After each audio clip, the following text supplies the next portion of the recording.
Bagaimanapun, dengan berpegang teguh kepada Undang-Undang Dasar kita, di mana saya berpegang teguh kepada rancang bangun yang dibuat oleh pendiri-pendiri bangsa, saya percaya Undang-Undang Dasar 1945 adalah undang-undang yang operasional, adalah rancang bangun yang bisa kita gunakan sekarang. Saya perhatikan negara-negara yang sedang maju luar biasa, mereka semua punya pasal-pasal pengaman yang saya katakan. Pasal 33, pasal 34 ini pasal-pasal pengaman. Kalau kita lihat di Undang-Undang Dasar kita yang sangat ringkas, tapi sangat menjawab masalah. Memang ada orang-orang pintar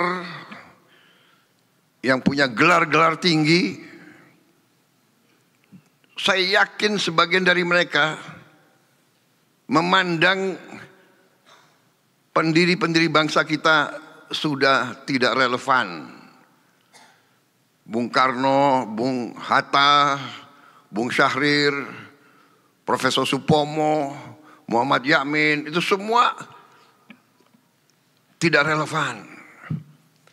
Padahal mereka mengalami penjajahan. Mereka mengerti imperialisme yang mungkin anak-anak sekarang tidak paham.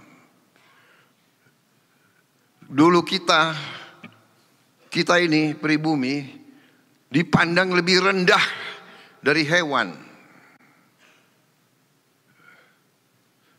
Ini nyata. Mereka punya papan-papan, punya prasasti di mana-mana. Verboden for Honden and Inlander. Jadi Honden dulu. Ya, saudara-saudara.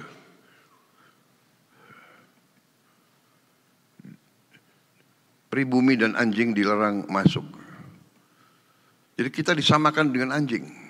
Dan tidak hanya di kita. Di India begitu.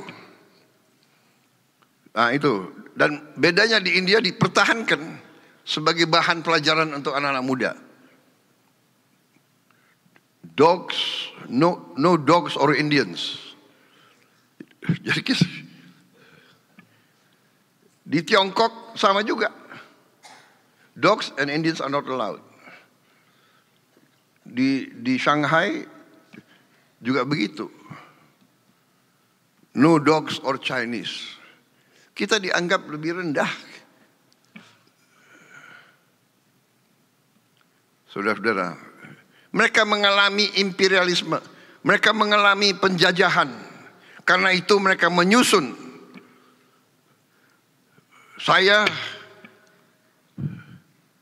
maaf Mas Arya Bima, saya ini bukan anggota PDIP. Tapi saya pernah baca tulisan-tulisan Bung Karno.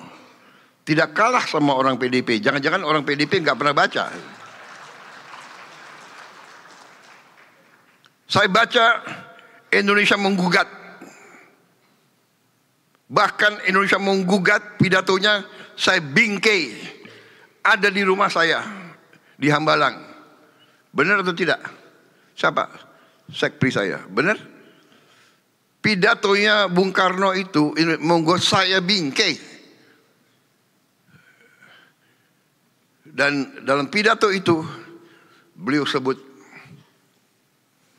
kekayaan kita diambil ratusan tahun.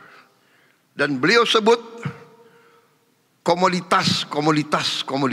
Dia sebut karetnya berapa, teh berapa, kopi berapa, timah berapa. Ada. Mas Arya pernah baca kan Indonesia menggugat? Pernah? Nanti saya uji loh isinya. Jadi saudara-saudara, ya, ini masalahnya adalah bahwa kita ini sering tidak nganggap pendahulu. Jadi saya merasa bahwa pasal-pasal penting di Undang-Undang Dasar kita abaikan.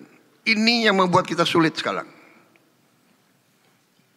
Tapi tidak ada masalah. Pemimpin justru tidak takut dengan kesulitan. Pemimpin menghadapi kesulitan dan pemimpin akan mengatasi kesulitan itu.